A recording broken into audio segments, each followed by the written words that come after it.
What'd you say? I think we're live. Are we actually? Well, welcome in. Welcome in. Welcome into 2 for 1 Drafts. This is Austin Gayle with Mike Renner, PFF's Rookies and Draft Prospects podcast. We are going to be diving into a ton of good things today. We have our Raise a Glass segment where we talk about some of the best prospect performances from the weekend. And similarly, we have our Rolling Rooks segment where we talk about our top rookie performances from the weekend. Blackouts for the bad rookies, and then pour one out for the bad prospects. Let's just get right into the names. Super excited for this one. On the ticker below, you will see the latest mock draft courtesy of PFF's Mike Renner. Let's go ahead and raise a glass to our guy from Oklahoma, though. Jalen Hurts played outstanding to start, in this game, and really a good performance. What has been a Heisman-worthy race for Jalen Hurts, really. Yeah, what did he go? 16 of 17, only one missed throw on the day. What I like, though, what I thought I saw in this one that I hadn't really seen a lot of this year. Now he has, big ass numbers, yards per attempt off the charts, but he hasn't been making big throws down the football field to get those yards per attempt. He's been great in the intermediate range. He's had great, some dig routes, slants, that sort of thing that have gotten a lot of yards after the catch. But I thought that in terms of his downfield passes, the vertical leads, the special throws that you have to make when you get to the NFL. There's only so many times you can hit that intermediate stuff before people start squatting on it.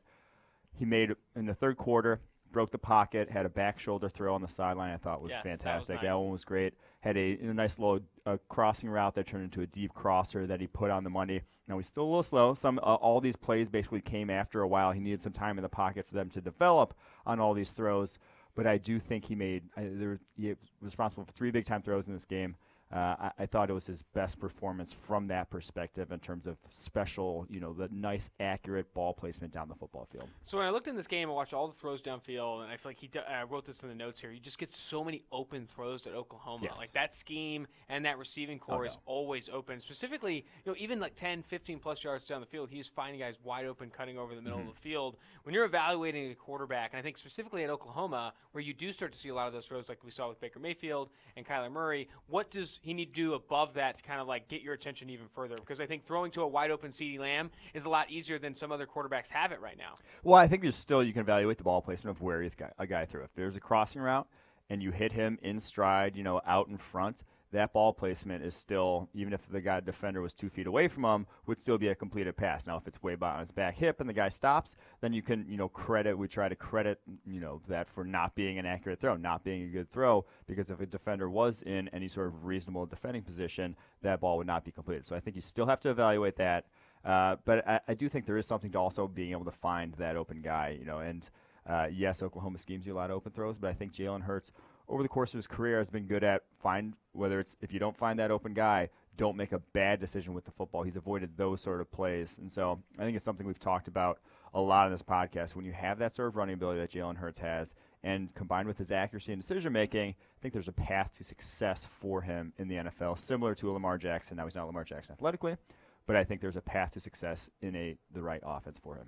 I want to bring up another quarterback that is in this conversation, but we haven't brought up a ton on this podcast. Jacob Eason of Washington. He goes into this game against Oregon in a losing effort, earns his highest single game grade of the year, ends up earning a 90.5 passing grade. And then you look at his splits here. Under pressure, a 64.4 passing grade, completed just 3 passes from 7 attempts on 8 dropbacks. Not under pressure, this is where he really made his money, 92.2 passing grade on 23 dropbacks. That split, very interesting. Kind of that big sack he took was a big part of that loss. Yeah, so this to me was still, even though he didn't get the comeback, that last drive sputtered out. To me, not really his fault that the drive sputtered out. He did about as well as I could have expected him to do, given the conditions. This was, to me, the most impressive game. From a scouting perspective, the throws he made, I love the way he played in this game against a fairly good Oregon defense. You look at that last drive, the before the 4th down play, the one that ended it. The sack, not really his fault. It's a play-action pass that they run the perfect blitz for that the running back barely picks up, but Easton has to break out. You'd like to see him maybe get the ball away there, but I can't really blame him. I think he still might have been in the pocket, so you can't necessarily throw it away. So he takes that sack there, but then the very next play hits a deep dig about 4 or 5 yards short of the line to gain. Perfectly placed throw in timing. Loved that throw. Cold as ice. Needed it on I think it was a 3rd and 20 at that point. Needed to get a good chunk of that yards back. And then the slant he throws is in perfect position. Just a great play by the corner there from Oregon to get in the way, break that pass up. So I can't really put that on him. The one throw I loved was the post touchdown. play action pass, his eyes go immediately to that deep middle safety to see where is he biting up on the crosser that's going up in front of the post route. He saw the safety come up and without any hesitation whatsoever, puts it right over the top, perfect placement on that ball. That's what you love to see, is because when you have a guy with a big arm like Eason does, is he going to take the good chances with the football down the football field? Not just throw the football down the football field just because you have the big arm. Make sure you can take those calculated chances. I think that's what we've seen from Eason here at Washington. And he's playing about as well as you can expect. One of the biggest things was we're just not going to be high on any guy with a small sample size. 4 or 5 games is not going to move the needle for us that much. But I think he's playing his way. He's a step or two behind Joe Burrow in terms of what he's done this season to help his draft stock. But he's playing his way into the first round for sure. 8 weeks into the year, a 90.5 passing grade for him. He's played at a very high level, but still an underclassman. Do you think he returns to Washington, or do you think he's playing himself into a way to commit to the draft and go to the NFL? So it's not like it's his first year of play. He did play his freshman year at Georgia. Now he's sat out a few years since then, and transferred schools obviously. But I do think that if you objectively look at the two respective draft classes, you come back. You already have 2 guys are pretty much in the top 5, top 10 conversation in Fields, in Lawrence for next season, for the 2021 draft. Yes, you could improve your stock, but if he plays like this, down the stretch, I don't think he's necessarily going to ever jump Lawrence or Fields. I think would comfortably be in the quarterback, the top 10 of this year's draft. Whenever you're in the top 10 of a draft, I think you end up going. So I do think he will end up going to the draft when it's all said and done. Now, I'm not putting him in the top 10, not putting him in the first round as of yet. But like I said, if he plays like this down the stretch, I very well see him jumping to the NFL. Let's dive into some running backs. I got some running backs to bring up here, and we're going to raise a glass to. We're going to start with Jordan Mason of Georgia Tech. They no longer run the wing T, and this guy, 6'1", 220 pounds. He's an interesting body type for the running back position. He doesn't look super athletic, but this past week against Miami, Florida, 19 broken tackles. And in the week prior against Duke, 11 broken tackles. He has an 88.7 rushing grade on the year so far. But when you pop on the tape, what do you see from him? He almost looks like Latavius Murray in his running style, in that he's comp. Tall, not overly large and tall like a Leonard Fournette, tall but big, and just kind of makes guys miss every now and then. When you don't think he should be making guys miss, he's running a lot higher, doesn't have a traditional running back body, but like you said, 19 forced missed tackles this past week, and one of the craziest numbers I've ever seen on only 20 carries. I think that might be insane. The highest range. That probably is the highest total for anyone with 20 carries or fewer in a game that we've ever seen. He just was making Miami defenders miss left and right this past week, and that's been the theme for him. On 96 attempts this year, he has 55 broken tackles. So he is very much elusive, even though he's got that almost David Montgomery thing going on. It's he's not fast, he's not necessarily explosive, and the cuts don't look anything special, but guys just miss, and guys just bounce off. And if you do it for long enough, if you keep making guys miss for as much as he has this season, there's probably, where there's smoke, there's fire. There's probably something to his running style that's making all these guys bounce off him. A former 3-star recruit, broke his school in Tennessee's rushing record. I mean, this is a guy that redshirted as a freshman in 2017, or redshirt in 2017, and was a redshirt freshman just last year. He's a redshirt sophomore in 2019. I think when media pops off, I think you said it best, is it doesn't look like he's supposed to be enforcing so many missed tackles because he's not freakishly elusive or athletic, but guys just bounce off of him. He is freakishly elusive somehow. Yeah. Somehow he's freakishly elusive, but it's an interesting guy. Definitely one you want to keep watching and seeing kind of how this guy progresses. Yeah, so him compared to the next guy on our list here who had a big game, A.J. Dillon. A.J. Dillon looks like guys should bounce off him. Yes. He's 6 foot, 250, runs in the 4.4s. Some guys should be bouncing off of him. Guys don't look like they should be bouncing off Jordan Mason, but right now, if I'm comparing the two as prospects, I'd rather have Jordan Mason. He's got a little bit more. I just like his running style better. He makes something out of nothing more than A.J. Dillon. A.J. Dillon, when he has a big crease, it's dangerous. He's very dangerous. When he gets up a full head of steam, guys are going to struggle to tackle him regularly. But making something out of nothing, A.J. Dillon that's not what he does. And the reason he doesn't, let's talk A.J. Dillon now. This past week against NC State, he earned an 80.0 rushing grade and 82.4 overall grade. He had 9 broken tackles and 12 broken tackles against Louisville 2 weeks before. He played very well in this game, but I think when you turn on the tape, you do see he stops and starts way too often. And when he does stop, it takes him a long time to get back going. And I think you see these gains where if momentum is slowed early in the down, he doesn't have the same success as maybe Jordan Taylor would have or other running backs. That's the biggest thing, and that's what you hate to see translating from college to the NFL is stopping and starting, stopping your feet behind the line of scrimmage, because the holes you see in college are, I don't care where you're at, basically they're going to be bigger than the holes you see in the NFL. It just gets more difficult to run at the NFL level. The line of scrimmage gets moved backwards more than it gets moved forwards at the NFL level. That's just a fact of life. And so if you're stopping your feet in the backfield when you see penetration, you're only going to do it more at the NFL level. And if you don't have elite stop-start ability, if you're not LaShawn McCoy, you better not be stopping your feet in the backfield, because you have to be able to be at full speed or be close to full speed to be breaking tackles at the NFL level. And A.J. Dillon, when he stops, it's basically over with his running style. He can't afford to be patient like other backs like Le'Veon Bell, who can stop and start so quickly. And with A.J. Dillon, I was watching the game.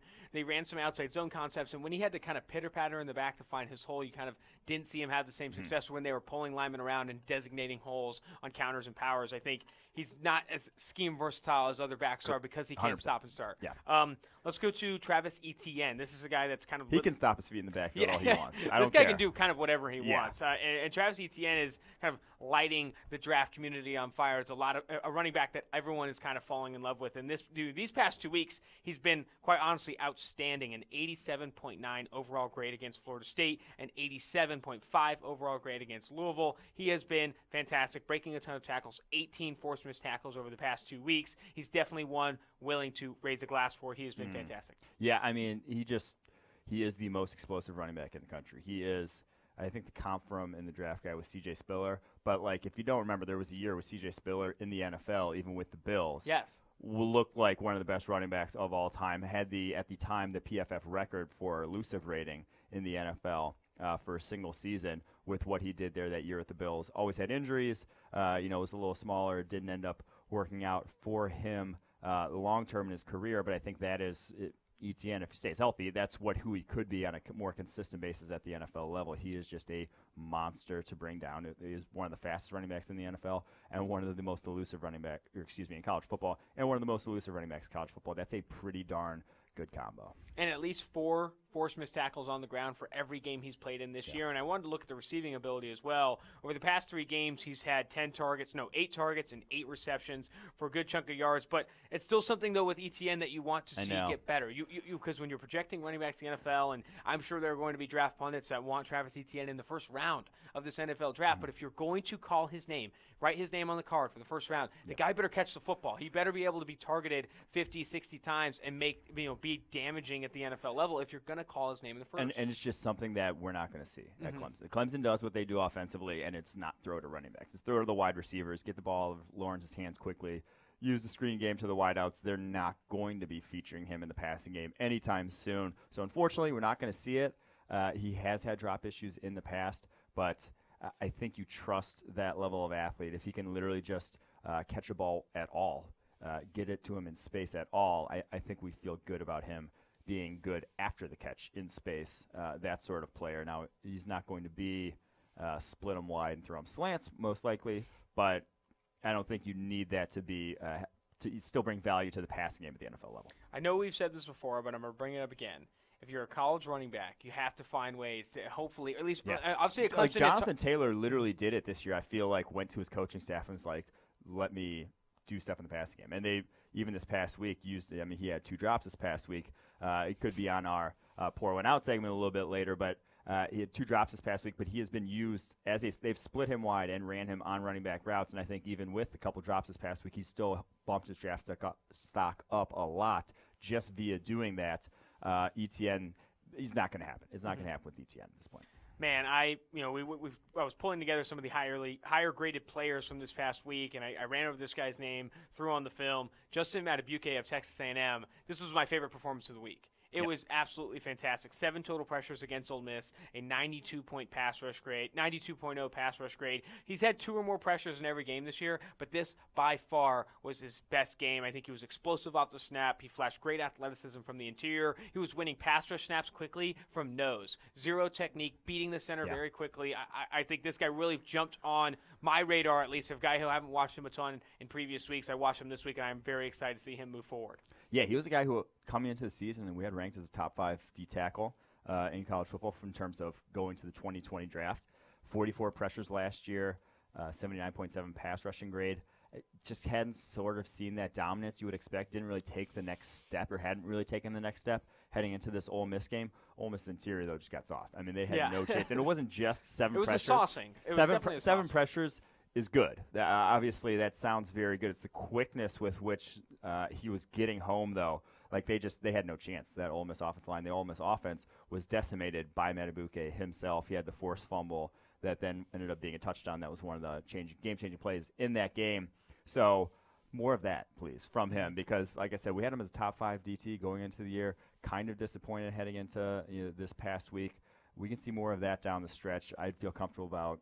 He's probably still a day 2 player for us, but this DT class is starting to shape up. I think it's starting to be fairly better than I thought it was heading into the season in terms of the talent that'll be in this draft, if everyone declares. Now, he's a redshirt junior. He doesn't have to declare at this point. Before we jump off Matabuke, I wanted to dive into his background a little bit. Texas-born, 5-star recruit according to Scout, 4-star by Rivals, 24/7 Sports, and ESPN. This guy was the honor roll in high school, played basketball and track. I do like that background. I'm just reading into it a little bit, but I do like that background. I do like that background. I do like the star status there, and I think he does show 4-star, 5-star athleticism on tape. At least what I saw against Ole Miss. It was a saucing. Ole Miss didn't have a dog in the fight. I would say it was really tough for them to kind of stick with his first step. He won He won quickly, and I think that's what you want to see though from that interior defensive line position. 6'3", 304 pounds. I think he's a name to watch moving forward against future matchups in the SEC.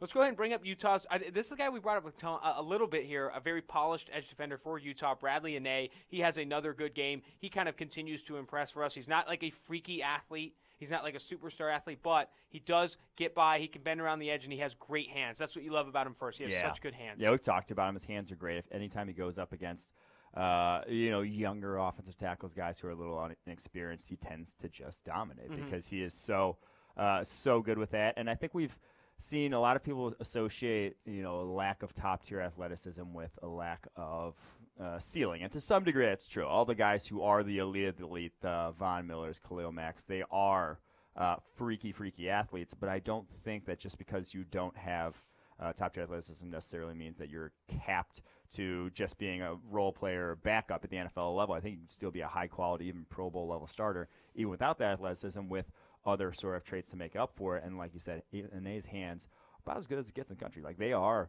legitimately as good as anyone else's that I've seen in college football. And so this past week, 9 pressures, 3 sacks, 6 hurries against Arizona State. So I think I've liked what I've seen from him in terms of the leap he's made and the progression, the fact that, even with being so technically sound already, he's still getting better and still being more productive on a snap-for-snap basis over the course of his career every single year is very encouraging. It's something that we've talked about a lot in this podcast. Something you'd like to see is just the continued upward trend, guys getting better every year. Absolutely. Okay, I'm not calling this guy a my guy, but when I do watch him, I feel like I'm hopeful. I feel like I feel for him. Osa Odigizua of UCLA, this guy, just to dive in his background a little bit, he wrestled over 40 times, over 40 matches in his high school career, and never lost. One-on-ones and never losing is kind of incredible. I kind of like that about him. But then this past week, an 88.9 overall grade against Stanford, 9 total pressures. But I'll say this. What Bradley Anae has in his hands, he has the exact opposite. He has no technique. He looks like, honestly, he doesn't really know what he's doing or what's being asked of him. He goes out there, flings his hands like a blender, kind of, but they're fast, and he comes off quickly, and he'll beat snaps kind of quickly like that. But I look at this guy as a project. Someone, if you bring in day 3, because he has this athleticism and these tools, that if you got someone that could just teach him what is going on, like, this is the game you're playing, this is second down, this is the technique you need to use on passing downs, I think he could be a positive, a plus contributor. And I do like the production we saw against Stanford, but those 9 total pressures, I'll tell you right now, none of them were based off pure technique or pure wins off the top. He's a freaky athlete that I think if taught technique, he could be better. Yeah, the amount of times where you just see him with, like, he's a lineman, has him locked up, and his hands are kind of just like flailing back to side. You're just like, what's he doing? It's almost like comedic. What he's doing, though. But that is kind of the thing. It's just like he is winning so much already with just pure athleticism. He was on Bruce Feldman's Freaks list heading into the year in terms of just his explosiveness. He is one of the most explosive defensive linemen in the country, and I think he's also kind of out of position right now. He's like 275, playing interior, like 3-tech or nose tech for UCLA, playing in a frog stance a lot of the time there. Dude, that's another thing too. It's not necessarily the best, most ideal scenario for him to be winning, but he still is. And so I think that's encouraging. Like you said, he's not going to be a day one guy because it's just not happening on the football field right now. He's not even close. Like if he stepped foot on an NFL football field tomorrow, he would get his butt handed to him. He would never win at all. But at some point, the coaching that it will start to take hold, you hope, because like you said, the wrestling background, he knows how to grapple, at least. You know, he knows how to hold another man and throw him to the side or throw him, I don't know, stuff like that. I mean, this is a guy where, you see he has this ceiling. You see he has this potential because this is a freaky athlete. He starts every snap with 2 hands down when no one does at the NFL level. And there's one pass rush snap where he wins, actually, and he comes out the snap, and it looks like he just like flings things around and gets there somehow. Yeah. It's wild. But this is a guy that if you sat down and talked to him, I know you hate me when I bring up, like, talking to players and interviews and all that stuff, but if you found out that this guy, you felt like competent enough and knowing enough that he could get better, because if you talk to him, he doesn't sound like someone who's actually going to be able to, like, turn feedback into results, then it's a whole different issue. But if he's the guy that you can tell would get better with proper coaching, I think he does make sense as a project worth investing into. And it's also worth noting, obviously, his brother was Owa Odighizuwa, second rounder for the Giants, who did not quite work. No, did not pan out. Yeah, but I wouldn't recommend taking Osa in the second round. But that's not. Yeah, I was gonna say, but that's unfair. Self-brother scouting is not. It's unfair to him. Yeah. Let's go to Cameron Dantzler, the Mississippi State cornerback that I think graded well in 2018 with us, goes against LSU here, and he has a pretty good day. The only cornerback I think this whole entire year that didn't just get annihilated by the Burrow, Jamar Chase, Justin Jefferson sort of steamroller that LSU is. Only was it 2 of 4 targets on the day, 15 yards in his coverage. Yeah, so he had a missed tackle in coverage, but he almost had a pick on Jamar Chase down the sideline. Press, runs with him nicely, perfect, the things we've said about him. And I've loved that this year he's added a little more zone feel to his game. So I think what he did against LSU is a tape you'll come back to next spring. A lot of people will, and be impressed with. It was about as good as I've seen any corner do against LSU this year. And on the opposite side of the ball, Christian Fulton also had a very good day against Mississippi State. Yeah. Fulton, I mean, he was going up against the Mississippi State receiving corps that's just not great. And he was impressed 16 of his 23 snaps, so that's his bread and butter. And when he's impressed, it's lights out for a lot of different wide receivers. You got to be pretty damn good to be beating Fulton one-on-one in press coverage. But what I also loved was got a pick in this game, playing a little cover 2, jams his man, perfectly executed, jams his man, immediately gets his eyes back inside, jumps the out route from the slot. Just textbook zone coverage from him. So while he's great in press, also has, those sort of is more than just a press man cornerback. One of the things we said of Greedy Williams last year, kind of just limited to a press man sort of scheme. I don't think that's the case for Christian Fulton. Fulton earned a 91.0 coverage grade in this one, only allowed 1 reception from 5 targets for 15 yards, 2 pass breakups, and the INT you spoke to. Let's go ahead and move forward here. We're going to go into our Pour One Out segment. This is where we start pouring some out for some of the bad prospect performances of the weekend. Some good names on this one. Let's start with the 2 quarterbacks, Jordan Love and Jake Fromm. Again, back-to-back pour-outs for both. Yes, back-to-back pour-outs for both. Start with Jordan Love. He had a terrible, dismal passing grade this past week. I was going to say, goes up against Nevada, and now I think it was snowing there, cold. DBU. Whatever. Yeah, and going up against DBU again. Back-to-back DBUs he's facing. You give him a pass for the LSU game. No one's going to light up LSU's secondary this year. Yeah. Can't give him a pass for this one. 4 turnover-worthy plays. Ugly fumble, and he was just staring down routes. I mean, he stared down 2, only finished with 1 pick in the day, but he stared down 2 routes down the football field, 2 sort of slower developing routes, and he's just looking at him for 2 seconds, 3 seconds, still makes the throw. Guy comes off, 2 safeties come off on the zone. One guy picked one of them, one guy dropped the other one, but dude, they were bad decisions that at this point, he has more interceptions than touchdowns. He's not coming out this year. Yeah. You cannot come out this year and expect to be drafted highly. No GM, I don't care what the traits look like. A GM, I don't think, is drafting a guy who threw more TDs than touchdowns. Actually, wait, did Josh Allen do that last year at Wyoming? Yeah, I should look that up right now. Could have done that. I would take a look. But yeah, that's simply. But it's been with him. It's been volatility. He has the big plays, but he has too many of the negative plays as well with Jordan Love. It's hard to fall in love with that kind of traits he's got there. Kentucky. No, even Josh Allen went only 16 touchdowns to 6 picks. So I don't think Jordan Love is coming out this year. He's actually a safe quarterback now. With Jake Fromm, let's start it with this, though. It was a torrential downpour. Yeah. He was throwing in a ton of rain. I think it was people, a lot of drop balls on both sides of the ball. Lynn Bowden Jr. was playing quarterback for Kentucky. It was tough, but he only completed 9 passes from 12 attempts for 35 yards. But 35 yards. That's bad. It's like how many QBs who get drafted again in the first round had a game the year before where they threw for 35 yards. Like maybe like in the 80s that happened. But dude, 35 yards. Like that's kind of the thing we've been saying though with Fromm. Is that he gets so protected. Like, that's a W. QB win with 35 yards for him. That's kind of been him his whole career. It's like it doesn't really matter how he does. Georgia just wins because they have a great defense and a great running game and a great offensive line. Yeah. So he's kind of just – there's no pressure on him at that point. And when there was pressure, in the one game there was pressure on him, South Carolina, and he has to make this comeback or he has to go out and win it for them at the end, 57 dropbacks – doesn't happen. His lowest graded game of the season so far. So I think that's the thing that people are just going to keep coming back to, and he's just going to get the game manager label, and he has to shake that if he really wants to, join the upper echelon of the quarterbacks in this class. Do you take a game manager in the first round?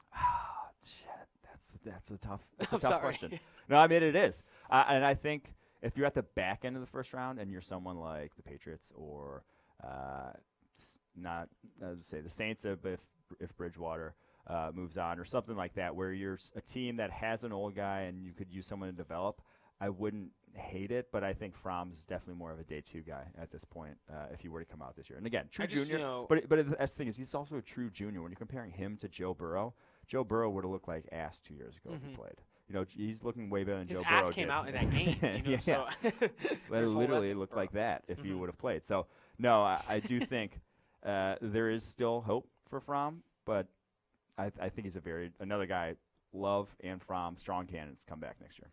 That's good to know. Good to know. Let's go to John Hightower, the Boise State wide receiver that has not had a great year to start the 2019 season, and then he kind of had another bad one. It's not been that bad, though. It hasn't been that bad. He's been a good-ish deep. He's a deep threat. Deep threats come and go, and this one he went. Yeah, so against BYU, 5 targets, 2 receptions for 11 yards. He also had a drop, and one of the interceptions thrown in that game was targeting him. He didn't have any forced missed tackles after the catch, obviously with just 11 yards, only 5 yards after the catch as well. John Hightower, just a deep threat. If you're saying that about him, I mean, is this a guy that needs to get better in other areas if you're going to start to consider him taking him on day 2 even? That's tough. I think deep threats, again, if you're going to win somewhere, win deep. Win deep is better than winning underneath. That's my motto. That was my senior quote, actually. Yeah. Gonna win. Okay, but yes, I think he wins deep. I think he's still unpolished in a lot of different ways. And, again, if you're a deep threat, sometimes you're just not going to – you're going to put up a stat line like that. You're going to have to live with it. But the 2 games before, he went over 100 yards. So I do think that he's just inconsistent at this point, and at 6'2", 183, he is limited. So I do think that right now, I put him in the 4th round. That's probably about where I feel comfortable. He's probably not a day 2 guy right now. He's probably still a day 3 guy. But I like his deep ability a lot better than some guys who are like faster than him, but don't necessarily have the route running or like the nuance to the routes that Hightower does. If you're gonna win deep. 2 for 1 Drafts podcast. Let's go ahead and go to. Oh, dude, that should be like our tagline. 2 for 1 Drafts. If you're gonna win deep. I like it. Cole Van Lannon of Wisconsin. He's a guy that on the podcast before we talked about having a great game. He had an 85.4 overall grade against Michigan State. Only allowed 1 pressure in this one, but this past week against Illinois in an upset loss, he ends up earning a 58.1 overall grade, 50.7 pass blocking, allowed 2 pressures and got beat a couple other times, 2 penalties as well. This was not a good game for him. I think that's kind of who he is. Going up Michigan State, their DNs, more power guys, more win with their hands. That's that he can hold up against. Lost against some quicks against Illinois. He just has slow feet. His base is very inconsistent in his pass sets, which is actually kind of rare. I feel like his feet and the way he uses his hands is usually Wisconsin offensive linemen, I feel like, are better coached and are better at that. But he'll get his feet right next to – he lost on a spin move in this game where I think his feet were like touching each other by the time he made contact with the defensive end, which is bad. That's not where they want to be. You want them – that strong base. And so his feet are all over the place. I don't think he has – and he doesn't have the natural athleticism. He's not an Andrew Thomas by any means in terms of to be able to make up for that lack of technique at this point. So he's still a day 3 guy for us. He's one of those guys, though, Steve Palazzolo, who we talk about a lot, who fancies himself a draft guru as well. Will always throw me hey, this offensive lineman's 6'5" and grading well at tackle, see if he's any good. Van Lannon was one of those guys last year. I'm like, hey, he's kind of not the greatest. Great. But Wow.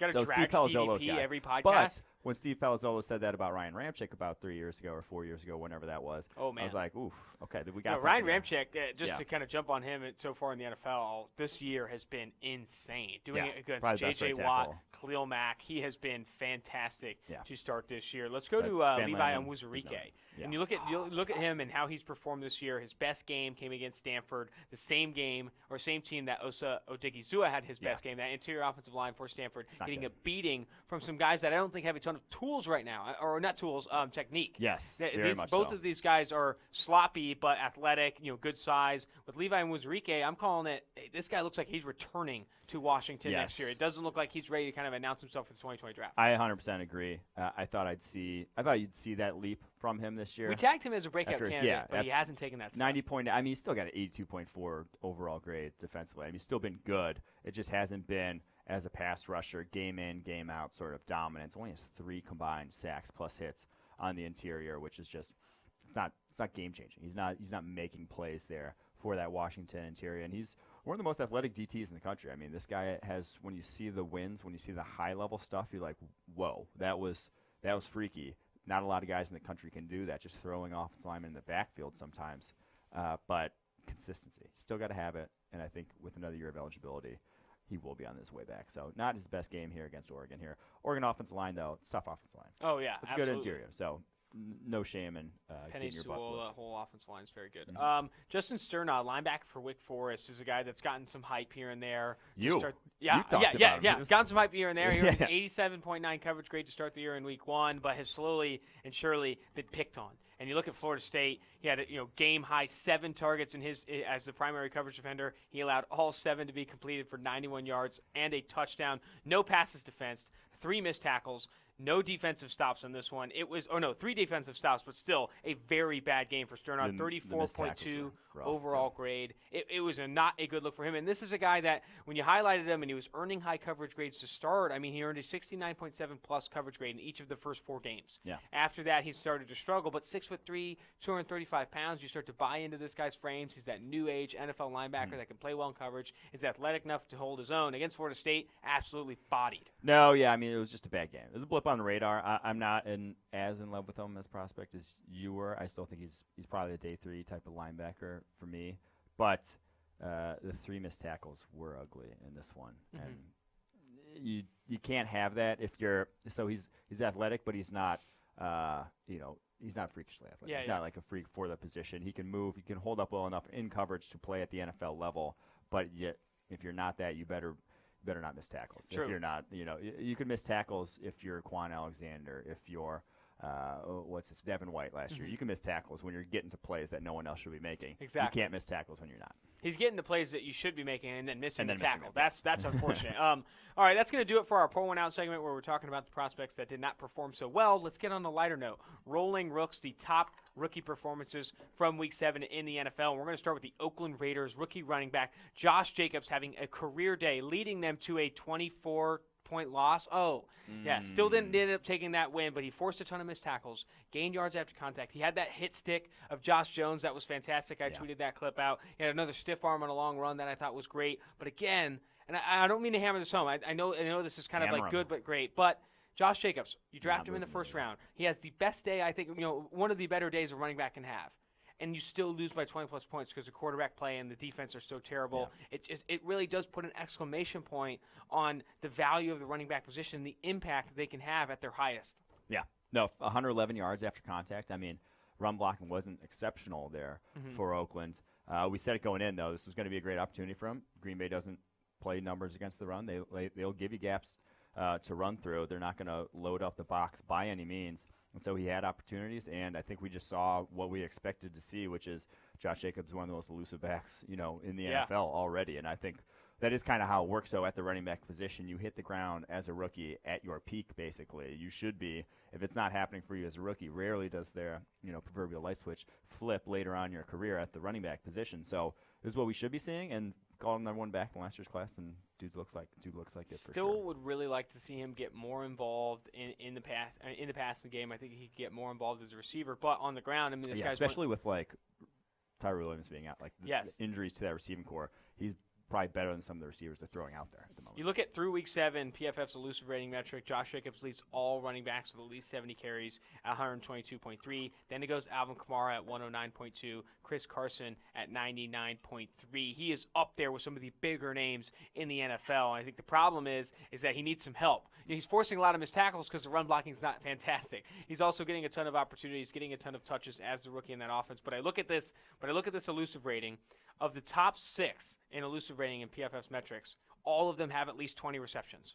Mm-hmm. Josh Jacobs is the only one with 9. He has 9 receptions. I think you do need to get him involved as a receiver, especially as you're forcing the ball to Darren Waller, Foster Moreau, the 7th-round rookie or 6th-round rookie out of LSU, and you have no one outside receiver. I think Josh Jacobs needs a bigger role in Oakland as a receiver. Now let's go to the Green Bay Packers. Same game. Elgton Jenkins has a great game against a bad. Let's just go ahead and preface this: bad Raiders pass rush. Yeah, that kind of is how it works though. With like some of the other guys we're going to be saying on this list. Mm-hmm. Usually, when you have a great game, it comes at the expense of someone else who's not very good. Yes. And so Elgton Jenkins only allows 1 hurry, in this game. One of the best pass blocking rates of any guard this week.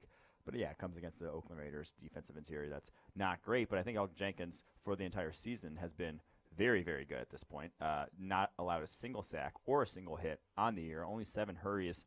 And so we called him the number 1 interior offensive lineman. And we were, there were other people calling other guys, Garrett Bradbury, other guys that were top interior offensive linemen. We definitely did like Elgton the best. Mm-hmm. And I think he's playing at a very high level. And he's also not playing at the position he played in college. So I guess that's not technically true. He played guard and center and tackle actually at Mississippi State, but last year played center. Now playing left guard for the Green Bay Packers and playing it at a high level, which that was the versatility that we loved as well coming out, and I think you saw it at the Senior Bowl. Can you imagine if they kicked Garrett Bradbury to guard to start this year rather than playing at center at NC State? I don't think, he'd be getting – it'd be even uglier. Yeah. Let's go to a guy I don't think even a lot of people even know, Kevin Strong Jr., the UTSA product that undrafted this past year, and he didn't have a great start to the season, playing around 20 snaps a game, didn't earn a overall grade in any game above 50.0. But this past week against Minnesota, he earns a 90.3 overall grade, 85.1 against the run, 3 total pressures, 2 defensive stops, no missed tackles. This was a very big performance for a guy that was flying under the radar for right reasons. You saw how they were playing that, right? Yeah. Minnesota offensive line. But no, I do think what I was impressed with was of these 3 pressures, 1 came at 3 technique, 1 came at nose tackle, and then 1 came out over the tackle on the edge. So a little versatility there. I'm not sure where the Lions find these guys because Strong, even last year at UTSA, had a 66.5 pass rushing grade. Dude was not on our radar in terms of even from a production standpoint at UTSA with who they were playing. He was not producing at a crazy high level, but all of a sudden comes to Detroit here, has this game where he plays really well and looked good in those snaps. They did it with Deshaun Hand last year as well. I don't know how they're finding him because Deshaun Hand was not even starting at Alabama his last year there, and all of a sudden came on and had the highest grade of any interior defender as a rookie. So something in the water in Detroit, I think. That sounds nice. With those TTs. Let's go to Georgia. Never mind. I can't even make that joke. No. Let's go to Georgia cornerback DeAndre Baker. I'm going to go and clap this guy up because this guy has had one of the worst starts to his rookie career. He earned a under 30.0 coverage rate in each of his first 2 weeks and really was burnt even further. This past week, did not get torched. 3 targets, 2 receptions allowed, only 15 yards in coverage. He recorded a pass breakup as well, no missed tackles, 2 defensive stops, a 75.9 coverage grade for DeAndre Baker. You didn't get torched. It was against Arizona, which doesn't have a ton of receiving talent outside right now. But again, you have to see it as a rookie, and I think you saw a little bit of it in this one. So the past couple weeks has not given up. So 15 yards this week, 35 the week before that.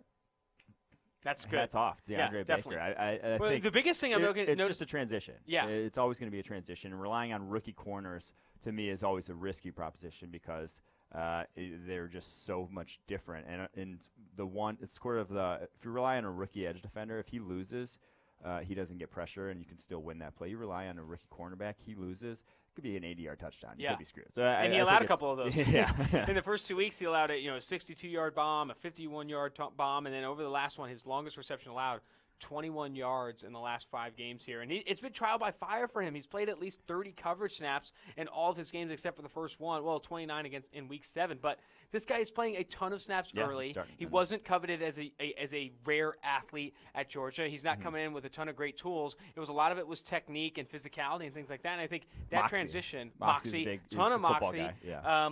But again, this guy wasn't, coming in. I don't think was even on the same level as some of the athletes in the NFL. I think he had to adjust on the fly, and just to see it against Arizona, I think is a positive note for sure for DeAndre.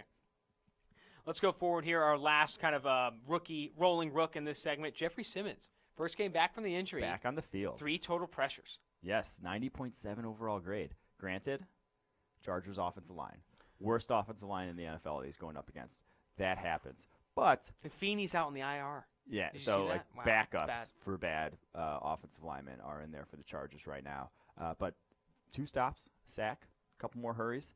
Look good. I mean, that's an encouraging start. You got to beat up the bad ones first before you can beat the good ones. But so Jeffrey Simmons, we loved him coming out. Said probably would have been DT2 if it weren't for the ACL injury for us. It looks healthy. That looked like the Jeffrey Simmons we saw last year at Mississippi State. Let's go to our blackout segment here. We're going to start on that defensive line again. Jerry Tillery has not performed well in the slightest. He's the Garrett Bradbury of the defensive line at this point in terms of just he really shouldn't be out there. He's just getting hosed. Yeah. He just doesn't look like he belongs. Doesn't really know what he's doing against the run. Like, that's the biggest thing. He's not taking on double teams correctly. I think he had a lot of freedom at Notre Dame last year to make plays. Doesn't quite have as much this year for the Chargers, and doesn't play necessarily assignment sound football at a great level yet. Played a career-high 44 defensive snaps in a single game against Tennessee, 40.3 overall grade. It's the Tennessee interior that's been bad, too. Yeah. For him not to do it there, I'm worried. I'll just say that. Did have 3 pressures in this one, but across 25 pass rush snaps, that's just not going to do it. You need to perform better there. That's very important. 0 defensive stops. When you're playing that many snaps and you're not making an impact against the run. He has 2 stops this year on 72 run defensive snaps. He has not played well. No. He's not played well. Let's move forward before I start crying on air. Lonnie Johnson Jr. was horrendous. Oh, man, yeah. Lonnie Johnson Jr. I mean, he was so bad they traded for his replacement a day later. They're just like, yep, you're done. No, but I mean, Lonnie Johnson Jr., to be fair, he didn't play that well last year at Kentucky. He was not a great he was not even a great college cornerback. He had the traits. He's tall. He's fast.